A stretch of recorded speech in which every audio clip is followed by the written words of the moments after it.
Welcome in to the DNVR Avalanche pregame show presented by Coors Light. We got Big E and Rudo coming to you live as the Avs are taking on the Utah Hockey Club in their annual post-holiday break same-day travel game where stupid stuff always seems to happen. So I'm keeping my expectations low on this one. But even if expectations are low, this is somewhat of an important game for the Avalanche. One, to keep their mojo going from the 3-game winning streak they were on heading into the break. And two, it's a divisional game. Eric, if you were on the team playing today, what's the motto tonight? What's the deal going into this game? Well, A, you don't like it. I'm not going to lie. I'm not going to sugarcoat it. You don't like it. As a player, I tell you all the time, there's a reason those guys play at the highest level. You got a little something loose there. You know what I mean? Like you're very methodical and you're big on your routine, and it's like very almost OCD-ish. And today everything goes out the window because it just doesn't, nothing makes sense, you know. And and if people said it doesn't matter, we were just talking about it off air, then people would just do it every game. Why wouldn't you?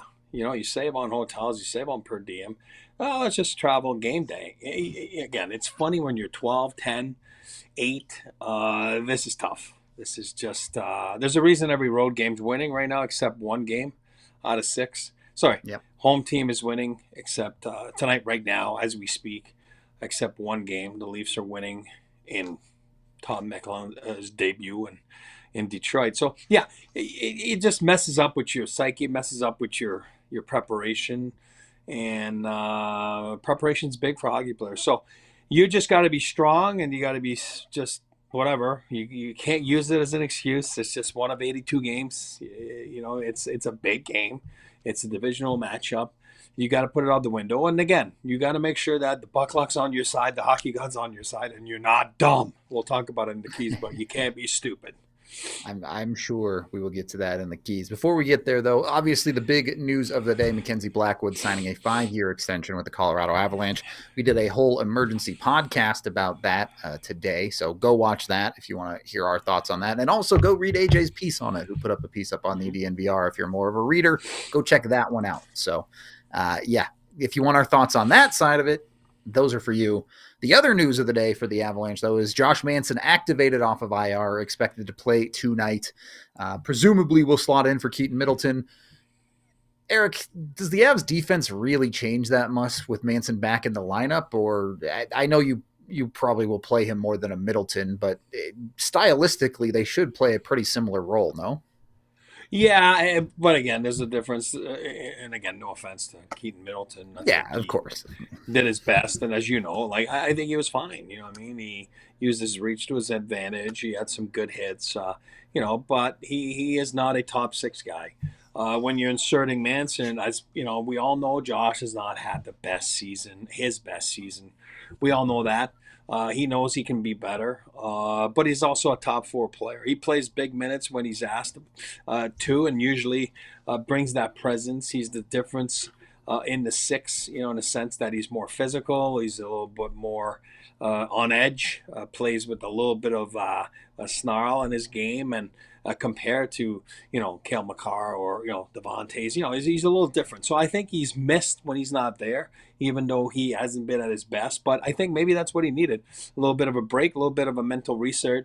It was a wrist injury, so he was able to skate. So I don't feel that, he's going to be a step behind. You might be a little bit, your timing behind a little bit.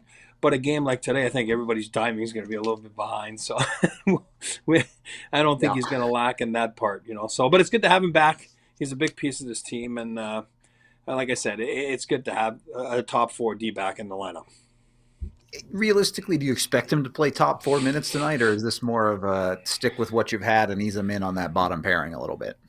No, I mean, again, I'm not sure where he's going to fit in to start with. Again, he hasn't had a lot of team practices. We all know that they had 4 days off, and obviously just some sort of a morning skate this morning, which you don't get a lot out of. So who knows where they're going to slot him in, and who knows, they probably have a plan. I think that Prater, Nolan Pratt's got a plan with Coach Bednar there on how to use him tonight, and I think they'll be on the same page with the player usually. Hey, listen, we're going to shoot for 15 minutes, maybe start you on the third pair. Who knows? Again, I'm just assuming here. And sometimes, plans go out the window and you do what you got to do. And, who knows what's going to happen and how the game's going to unfold. If the Avs fall behind early, Cale Makar is going to play 35 minutes a night. That's just that's the rules around here, basically. They don't play for 3 days, so right, exactly right. They can leave all of it out on the table tonight because they're going to get more rests coming up. So there's no reason not to go all out there. But before we dig into more specific topics, I don't want to steal any of your three keys, E. So let's hear those here. Well, I just kind of went simple tonight, obviously. Let me put them up here. Get everyone involved. You know what I mean? It's important to get the 4 lines, the 6 Ds, the goalie.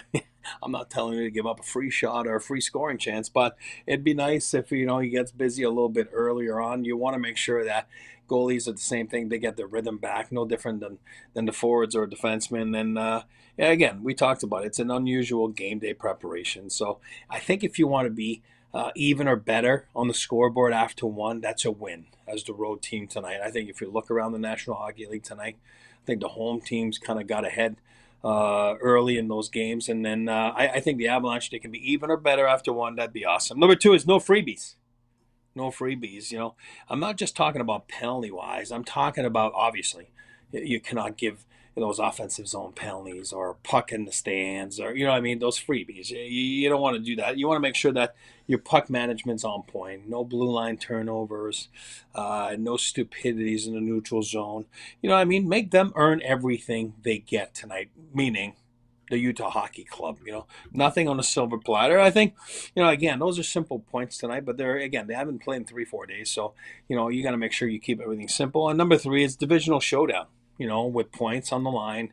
We talked about it yesterday on the pod. You know what it means. You know where they're at. They're right behind you, right? I know there's a couple games in hand in their favor. They're 4 points behind. And, you got to make sure that the other teams question themselves after they play you within the division. You know what I mean? Because they're like, yeah, we're not up to snuff against that team. You know what I mean? So I think it's important to do so against anybody, against any team in the National Hockey League, but more so against a divisional team. And if you look at tonight, the Avs are 7-3 in the last 10, and Utah 6-2-2 in their last 10. So you're talking about 2 good teams right now.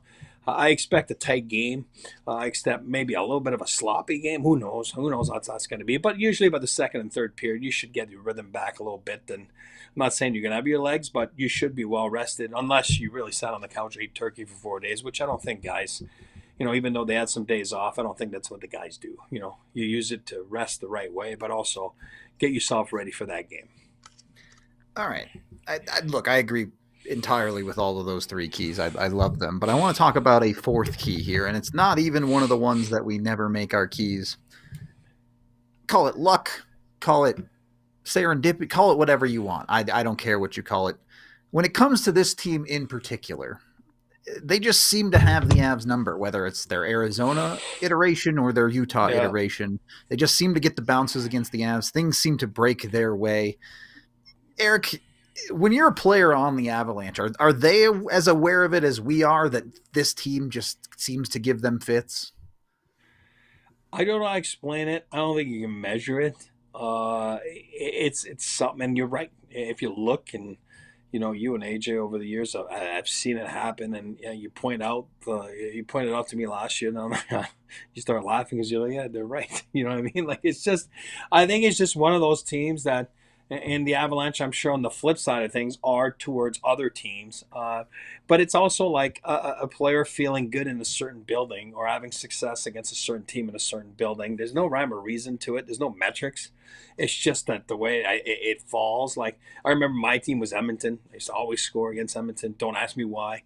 like playoffs, overtime, regular season, hat trick. Like, it's always against Edmonton. First NHL goal. Like, I don't ask me why. It just is. You know what I mean? And I think that the Arizona, / Utah Hockey Club are that team for the Avalanche when it comes down to, freaky, weird, puck luck on the other team, puck luck against you, type of team. But you're bang on. You're right. And hopefully tonight it stops. But it just seems like every game there's something weird. It's a weird play that happens.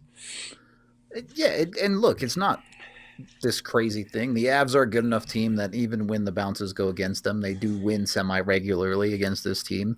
If you took them in a playoff series, you would take the Avs to win every single time. The one time they did play in the playoffs in the bubble, the Avs smashed them in 5 games, including 2 7-goal games. So I don't think there's really a whole lot of meaningful things to take away from the fact that Utah always plays the Avs tough and regularly finds ways to win against them, but I still don't have to like it. So it is what it is, I suppose. I totally agree. I agree. Yeah. You would like to find the Avs a way to overcome it, though. Yep. We've kind of talked a lot about how this portion of the season here is where the Avs really do need to make some hay with an easier schedule. Even if this game isn't particularly that easy with the nonsense, you would feel a lot better. I don't know about a lot better, but you would feel good heading into the next season, especially in a world where you could win this game and the Winnipeg game and be on a 5-game winning streak. You'd feel great. But realistically, of these two, you do need to win at least one of them, no?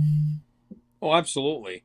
And I think it's very important to go back to my keys for a second and to put that aside. What you just talked about, the weird things, if that happens, you got to be able to turn the page and move on the next shift. You know what I mean? And then just laugh about it, because don't think the guys don't know that. Your point, they know that. The point you're making, they absolutely know it. But I think it's important to be pros and put the travel aside and put the freaky bounces that they might get. Put it in your head that they'll get one like that. You know what I mean? And just know. And when it happens, you just move on. You just shake it off. It's like giving up a bad goal, right? You just move on. And I think Drew said something about my keys as well. That's a great point. When I talked about penalties, not too many men. Again, that's a silver platter, right? That is a gift. You know what I mean? So you got to be sharp. And again, I always remember, that it's always on the coaches, the too many men penalty. And not a lot of times, I'd say 99.9% of the time, it's on the players because they weren't sharp on their line change. They weren't paying attention. They were looking. They were puck watching from the bench. Happens all the time. And next thing you know, like 2 guys jump, you don't see the other guys go. So, yeah, you got to make sure it's back to business tonight. It's back to reality. The break was great. 4 days without going to the rink. It's magical. But tonight it's back to business in a tough environment where, again, you travel that day and like you said, you got to go there because the schedule's getting, a little tough too with Winnipeg coming in. So it's like, Winnipeg's on a top of the division. They're a good team. Hellebuck's been really good. So you got to take it one game at a time. But tonight, exactly, you want to make sure that you put everything aside. There's no excuses, even though those are there. Those are things that we've been talking about it for a reason because they do exist. They're facts. But you got to make sure that you put everything aside and give your best foot forward and your best effort to make sure you get on top of it. And, they got the big W tonight.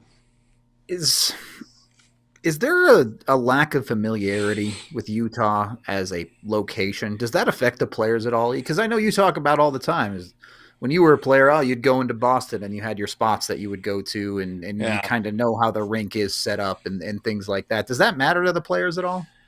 Well, on a day like today, at all, nothing, because you're getting on the plane, you're going right to the hotel. True, that's right? true. You know what I mean? So it doesn't matter.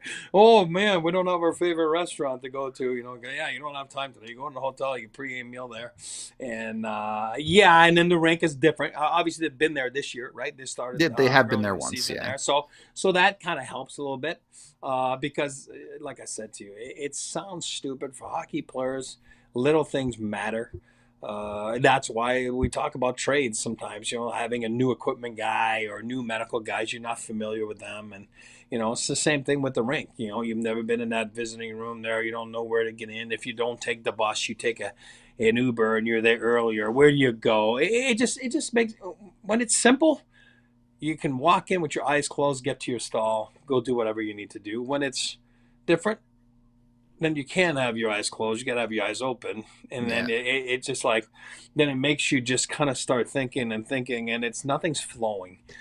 So yeah, but I mean to your question, yeah, it didn't really matter. What they were going right to the hotel, pregame meal there, take a nap, and then get So back on the bus and get to the game. let me follow up question then.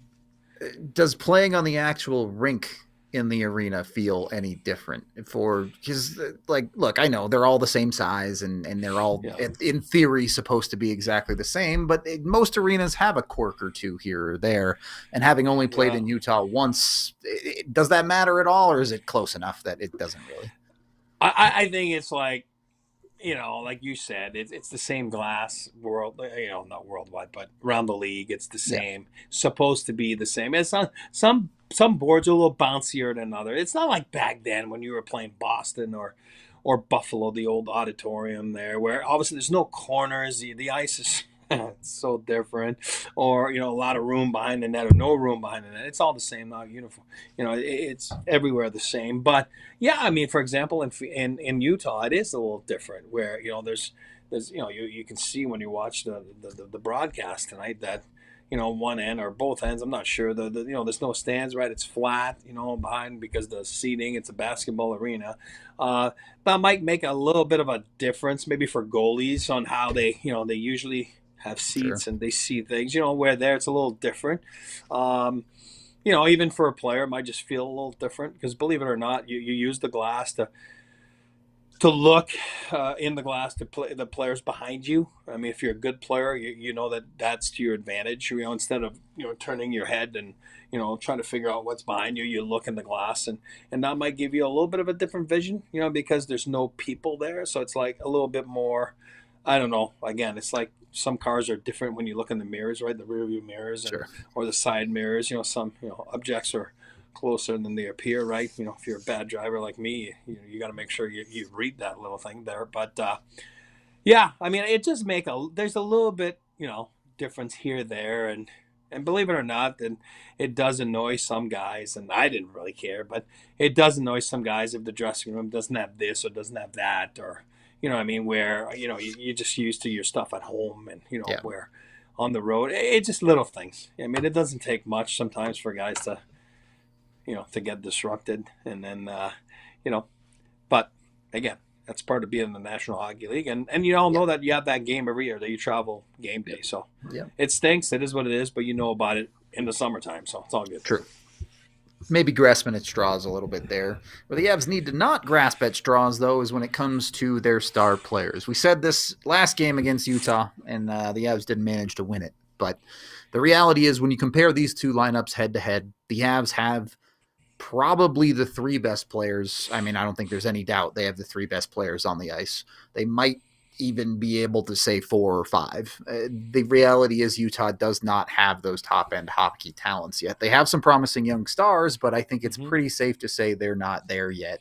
You're talking about Clayton Keller as their best player. And don't get me wrong, Clayton Keller's awesome, but he would not even be playing on the Colorado Avalanche first line if he was playing in Colorado.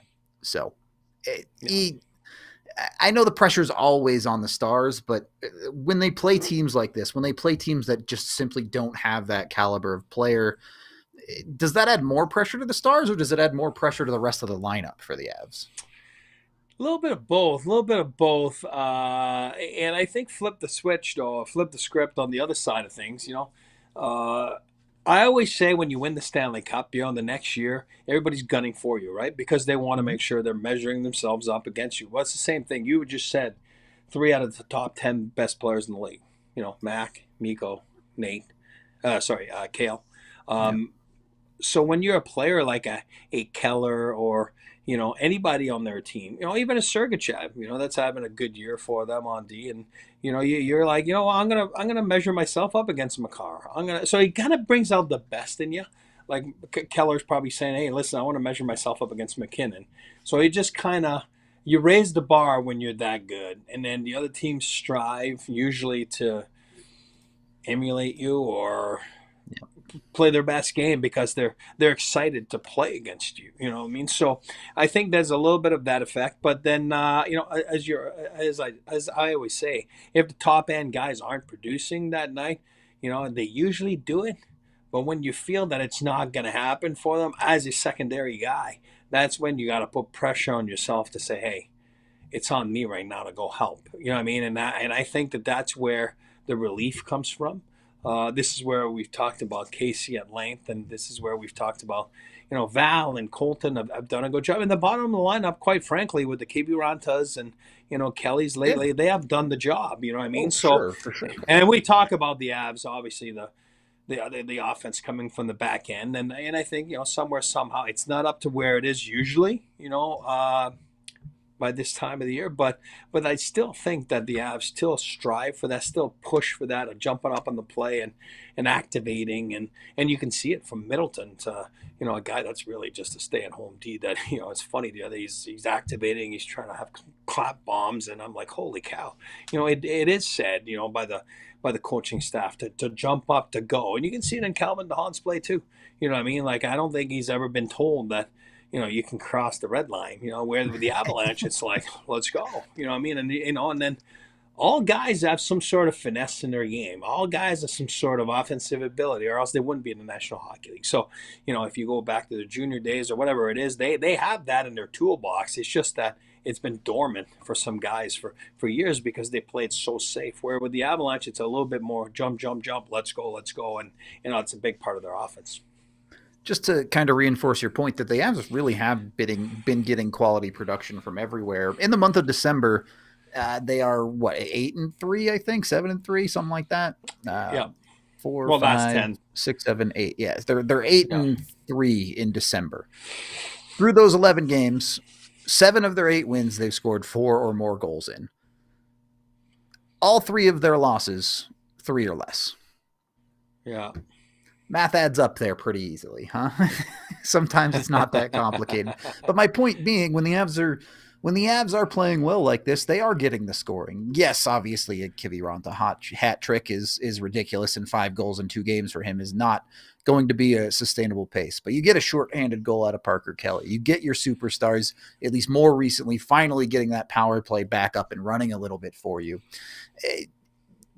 This level of production is probably more in line what we expect out of the Colorado Avalanche on a regular basis, at least in the NHL over the past 3 years, where scoring is just way up. 4 is kind of the new 3 in the NHL. Yeah. So look, I'm sure some of this has to do with the structural changes of playing in front of a new goalie and confidence and all of that. But it does feel like there's been progress on the offensive side for this team. For sure. We've talked about it. There's always an adaptation period at the start of the season for guys that are new, for guys that are trying to get forward or D, get even for goalies. You know what I mean? Like the way you play the puck, the way you communicate with your Ds, the way the way coaches want you to play the game. They want you to keep the flow going, want you to freeze the puck. So there's a little bit of a adaptation, and I think there was so many players coming in and out. I think they have a record number of players that have played so far this year, right? I do believe in their lineup so far to this point. And I think it's just been a little bit hard on some guys to get used to it or to get some familiarity. So I do believe that I think there's a little bit more continuity right now lately, knock on wood. You know what I mean? It hasn't been that craziness of injuries. There's been a little bit, obviously. Josh coming back tonight, so still waiting on wood, things like that. And of course, who knows about Gabe, but we don't talk about that. But I do think that for now everything goes out the window. Now you're on the back end, you're on the back 9, if you want to use golf terms, and then so you got to figure out a way, and quickly. If you're not up to snuff, you're not up to par, then you won't be. You look at Parker Kelly, it feels like the last 10 games or so he is up to par, he is up to snuff, you know what I mean? And you're starting to feel better. You don't think out there, you just go out there and react, where at the start you think and react, and sometimes it's just hard because the National Hockey League, a split or a half of a second can make a big difference. On you losing your assignment, losing your man or covering the wrong guy, and you're looking at your partner, and you're like, oh, and it's too late. You know what I mean? So I think that now that goes out the window, and I think that the adaptation should be there for everyone now, unless you trade for a guy, and then again, last I checked, no one's been traded for. Goaltenders don't really count when it comes to that, except communicating with their Ds, and it sounds like those two guys are very outgoing anyway. So I think that that's been done.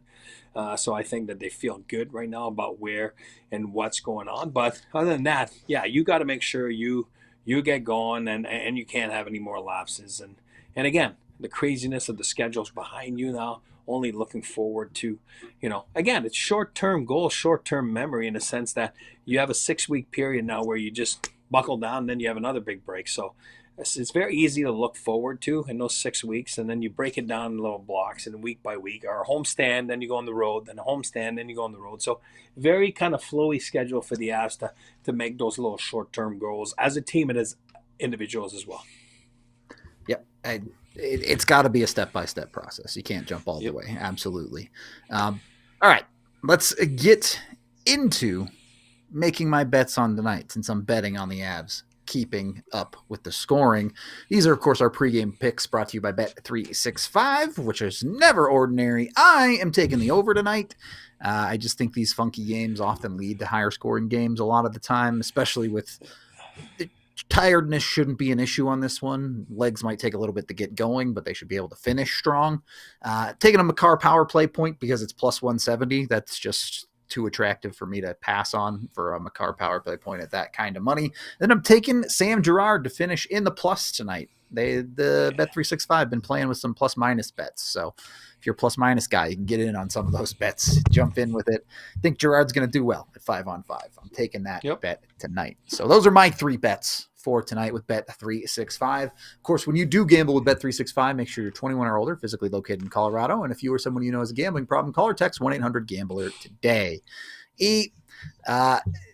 Look, we don't need too many specifics here, but we've been pretty hot with our predictions lately. So give me a score and a hero tonight for the Avs. Boy, oh boy, oh boy. National game, right? So I think the start will be a little bit later. Was it TNT tonight, or is it ESPN2? ESPN2. All right. Just in case. I'm gonna go. I'm going good guys tonight. I think they're gonna buck the trend there of what's going on around the league tonight. God, I hate I can't say his name all the time. Veljmeka or whatever. Vemelka. I like him. When he gets hot, he gets hot. He seems to have a challenge against the Avalanche. So I'm gonna go 3-1. Good guys. I think it's gonna be tight. Both goaltenders, I think we'll see some action, but I think they're gonna be up to the task. So I'm gonna go 3-1 Avs. 3-1. I feel more like a 4-3 type of game. I know, because I know I'm going against your close, but it's fine. Bet. It's fine. You don't have to follow my bets. You don't have to. I'm feeling 4-3. I don't know if you'll score a big goal, but I feel like he picks up a big point in Josh Manson and back in the lineup tonight. So I'm going to take Josh as my guy. We'll see how. Oh yeah, I forgot a guy. I'm going Nathan McKinnon. I'm going the dog. I'm going the dog. Probably the right answer, but I'm going dog. I'm here for it. I hope Nathan McKinnon pops off. I'll put it to you that way. Whoever ends up being the guy for the Avs, hopefully they can get it done tonight. And whatever they do, you can catch us in the postgame, breaking it all down no matter what. Unfortunately, no watch along again. Was going to try and do one from home, but it's a national game. And I don't know if you guys know this. I don't have cable, so I'm definitely going to find a way to watch the game completely legally for sure, 1,000%. But that will kind of make my feed likely behind a little bit. So we're going to skip the watch along tonight, but they will be back for the New Year's Eve game, and we're going to do my best to have a watch along for every single game for the rest of the year. So hopefully they should be back permanently very soon. But that is going to do it for this pregame show. We appreciate all y'all hanging out with us for this one. Make sure to like and subscribe. Makes it easier to find us for the postgame show. This has been the DNVR Avalanche pregame show presented by Coors Light. We all silly like the mayor. Cool. Was it black for you the whole time? Yeah. Yeah, me too. Okay, I wasn't sure. Oh well. Yeah. No, I just no, it's fine. Yeah, I just wasn't sure if I was pressing something or, if I had the wrong something or whatever. Fuck. All right, cool. I'm gonna go watch that fucker. Cool. Yeah, if you All right. want to do intermission videos, cool. If not, Yeah, don't worry I will. about it. Okay. I will. I'll do it. Yep. Sounds good. See you guys in a bit. Bye. Bye.